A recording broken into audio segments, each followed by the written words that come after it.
Operation നടത്തണമെങ്കിൽ അങ്ങോട്ട് കാശ് കൊടുക്കണം, ഇല്ലെങ്കിൽ സാധനങ്ങൾ മുഴുവൻ വാങ്ങിച്ചു കൊണ്ടുപോകണം എന്നുള്ള സ്ഥിതിയിലേക്കാണ് കേരളത്തിലെ എല്ലാ ആശുപത്രിയിലും എത്തിച്ചിരിക്കുന്നത്. മന്ത്രി അതിന് പറഞ്ഞ ന്യായീകരണം എന്താ?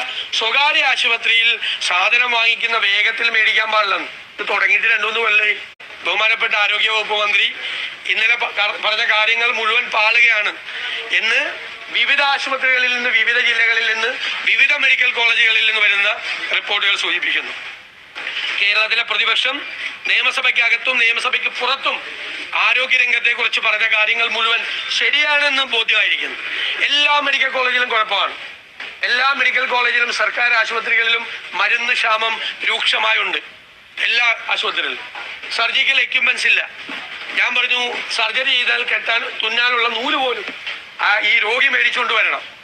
ഇന്നിപ്പോ എഴുതിയിട്ടുണ്ടല്ലോ, മോളിൽ നിന്ന് പരിക്കേറ്റ് വീണ ഒരാൾക്ക് 88,000 രൂപ പാവപ്പെട്ട കുടുംബം കൊടുക്കേണ്ടി വന്നു. അങ്ങോട്ട് ഓപ്പറേഷൻ നടത്തണമെങ്കിൽ അങ്ങോട്ട് കാശ് കൊടുക്കണം, ഇല്ലെങ്കിൽ സാധനങ്ങൾ മുഴുവൻ വാങ്ങിച്ചു കൊണ്ടുപോകണം എന്നുള്ള സ്ഥിതിയിലേക്കാണ് കേരളത്തിലെ എല്ലാ ആശുപത്രിയിലും എത്തിച്ചിരിക്കുന്നത്.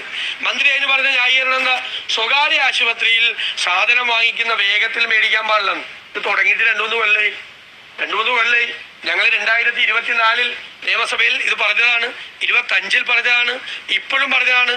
ഇതെങ്ങനെയാണ്? ഒരു വർഷത്തേക്ക് ആവശ്യമുള്ള കാര്യങ്ങൾ ഇന്റന്റ് കൊടുക്കുകയാണ് ഓരോ ആശുപത്രിയിൽ നിന്നും. ആ ഇന്റന്റ് കളക്ട് ചെയ്തിട്ടാണ് മെഡിക്കൽ സർവീസസ് കോർപ്പറേഷൻ ടെൻഡർ വിളിക്കുന്നത്. ആ ടെൻഡറിൽ സാധനം വാങ്ങിച്ച് സ്റ്റോക്ക് ചെയ്യാണ് ഓരോ സാധനങ്ങളും, അതാത് സമയത്ത് അവർ സപ്ലൈ ചെയ്യാണ്.